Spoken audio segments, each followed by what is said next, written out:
নোয়াখালী ৭ নং ধর্মপুর ইউনিয়ন ভাটিরটেক চৌমনি বাজার পূর্ব রোডে আগুন লাগছে।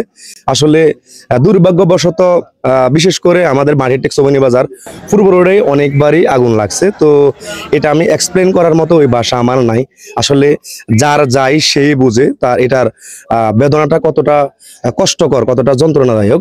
তো দেখতে পাচ্ছেন যেমন আমার পিছনে যে দোকানগুলো, এটা একটা না প্রায় 60টা দোকানই পুরাপুরি ফুডে ছাই হয়ে গেছে।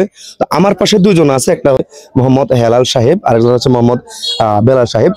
দুজনই সবচেয়ে বেশি ক্ষতিগ্রস্ত। আসলে ওনার হচ্ছে প্রায় 60টা গুদাম বলেন, ধরেন ওনার দোকান বলেন, মিলে 60টাই পুড়ে গেছে। আর উনি হচ্ছে ওনার একটা ফার্মেসি আছে ডাক্তার, তো ওনার ফার্মেসিটা পুরো ছাই হয়ে গেছে। তার পাশে আমি একটু আগে আইডিয়া দিই, তারপর ওনাদের থেকে আমি কথা নিচ্ছি। ও পাশে আরেকটা হচ্ছে ধান, ওটার ভিতরে মেবি ধান ছিল না, ওনারাও মোটামুটি ক্ষতিগ্রস্ত হয়েছে। ও পাশে একটা হোটেল ছিল, তো হয়তো বা হোটেলে ওরকম ভালো মাল ছিল না, বাট চেয়ার টেবিল সব ওগুলা পুড়ে গেছে।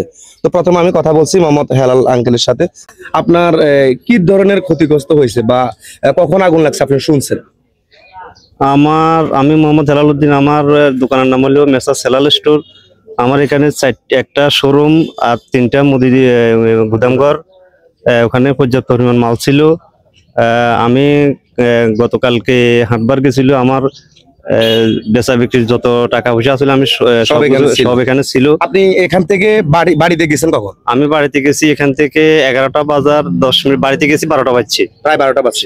আপনি এই খবরটা শুনছেন কখন যে আগুন লাগছে? এরকম 12টা 27 মিনিটে। 12টা 27 মিনিটে শুনছি। তখন আপনি এসে সরজমিনে আপনি কি দেখছিলেন এখানে? আমি দেখলাম আমার ঘরে আগুন জ্বলতেছে। আমি শাটার খুলে ঘরে ঢোকার মতো কোনো ব্যবস্থা ছিল না। আমার সকল টাকা পয়সা এবং কাগজপত্র, পিছনে ক্যাশ ওখানে ছিল, ওখানে যাওয়ার মতো কোনো ব্যবস্থা ছিল না। ঢোকার মতো কোনো ব্যবস্থা ছিল না। কি তখন সাইডটাই আগুন ছিল নাকি দুই একটা ছিল? আমার তখন 3টা দোকান আগুন জ্বলতেছে অলরেডি। আমি ওখানে ঢোকার মতো কোনো ব্যবস্থা আছে না। একটা দোকান থেকে কিছু মাল বাইর করছে, এখানে আছে সামান্য কিছু মাল, ওগুলা তো সামনে পড়ে আছে। জি জি জি। আর সকল মালগুলা পুরো ছাই হয়ে গেছে, কোনো কিছু এখান থেকে বাইর করতে পারি না। এখানে আনুমানিক আপনার ক্ষতিগ্রস্ত কত টাকার হতে পারে? আমার এখানে আমি আজকে চৌমনি যাওয়ার ছিলাম, এই জন্য আমি সকল টাকা পয়সা কালকে বলে গেলে এখানে 18,50,000 টাকা ছিল ক্যাশ। আর এই প্রায় 1 কোটি টাকার উপর মাল আছে দোকানে, সাইডে ঘরে, গুদামে এবং শোরুমে। আপনি কখন শুনছেন যে আপনার এখানে আগুন লাগছে? আমি শুনছি তখন প্রায় 1:20 বাজে, তখন প্রায় 1টা বাজে। আমার কাছে ফোন দিছে হয়তো রাতের বেলা, ঘুমাইছি, ঘুমাই যাওয়ার পরে ফোন দেওয়ার পরও অথচ আমি রিসিভ করতে পারি না। তারপরে খবর পাই আসি, দেখি যে ওটা পুরোটাই জ্বলে গেছে, জ্বলতেছে। ভিতরে ঢোকার মতো কোনো ব্যবস্থা ছিল না। আপনার এখানে আনুমানিক কত টাকার ওষুধ? আমার এখানে প্রায় 5 লক্ষ টাকার মতো ছিল। 5 লক্ষ টাকার মতো টাকা ছিল ক্যাশে, প্রায় 50-60 টাকার মতো ছিল আর কি।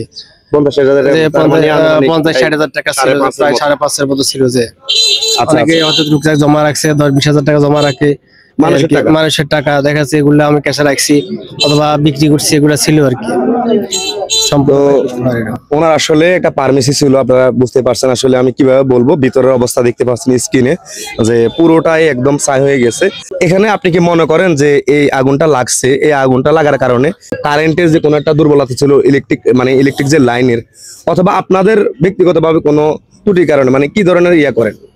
আমরা কাউকে আসলে সন্দেহ করি না। বিষয়টা ওই যে আমার ঘরে আইপিএস আছে, আবার কারেন্টও তো মাঝে মধ্যে দেখি বিভিন্ন রকম শর্ট আউট করে, কোনটা কিভাবে হয়েছে এটা তো আর আমরা জানি না। যেহেতু এখনো আপনার কাছে মনে হয় না যে এই জায়গা থেকে লাগছে? আপনার কাছে কি মনে হয়? না, আমারও মনে হয় যেন কোনো সন্দেহ কারোর কাছে নাই, যে আমারও কিছু মনে হয় না যে কিভাবে। আমি একটু এই জিনিসটা ক্লিয়ার করে দিচ্ছি। আপনারা হয়তো অনেকে মনে করবেন যে এটা কেন কোশ্চেন করছি, কারণ যে কোনো একটা ঘটনা ঘটলে আসলে অনেক কিছু মানুষের রটায়। এখানে আবার আরেকটা কথা হচ্ছে, আমার এখানে দুইটা মানে একটা হলে মেসার্স হেলাল এন্ড ব্রাদার্স, আর একটা হচ্ছে মেসার্স হেলাল স্টোর। দুইটা প্রতিষ্ঠানে 4টা ঘর। দুইটা প্রতিষ্ঠানে 4টা ঘর। ওনার অলরেডি দুইটা প্রতিষ্ঠানে 2টা সিসি লোন আছে। একটা লোন করে একটা ব্যাংকে, অগ্রণী ব্যাংক, আর একটা ওয়ান ব্যাংক, দুই ব্যাংকে 2টা লোন।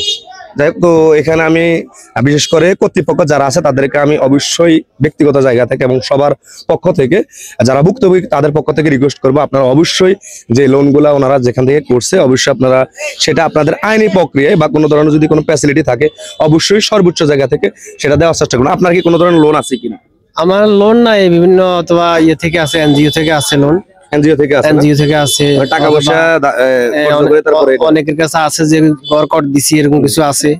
আমরা তো আসলে ঋণগ্রস্ত, বিভিন্ন ভাবে ওই দিক সেই দিক থেকে ইয়ে করি আমরা ব্যবসা বাণিজ্য করতেছি। তো এখন প্রশাসনিক যদি আমরা সহযোগিতা না পাই, তাহলে তো আমরা আরো বেশি বিশাল ক্ষতিগ্রস্তের মধ্যে পড়বো। এই আর কি, ওরা যদি সহযোগিতা করে আমাদের জন্য, তাহলে বেশি ভালো হবে আর কি। সহযোগিতা করলে আপনারা একটু আরো একটু ইয়ে হবেন, যাতে নার্ভাস ফিল করবেন না। জি।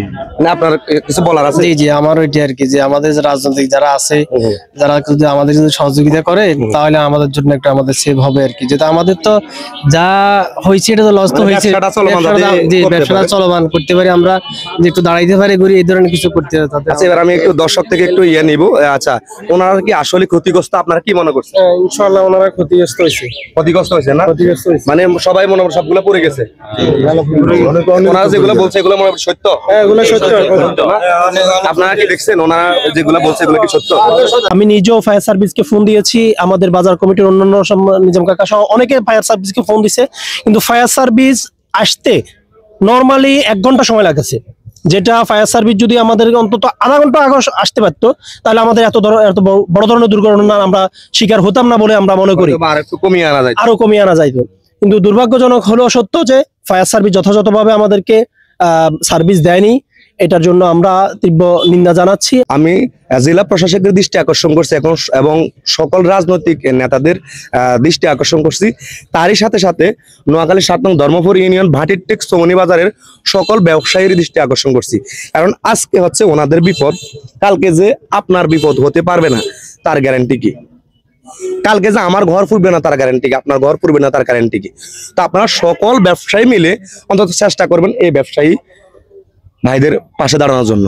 সেটা অর্থনৈতিক ভাবে হোক, বিশেষ করে অর্থনৈতিক তো বটে, মানসিক ভাবে হোক, সব ব্যাপারে আমি অন্তত এটুকু আশা করব যে অন্তত অন্যরা তো দিবে, অন্তত ভাটিরটেক চৌমনি বাজার ব্যবসায়ীরা যাতে ওনাদের পাশে থাকে।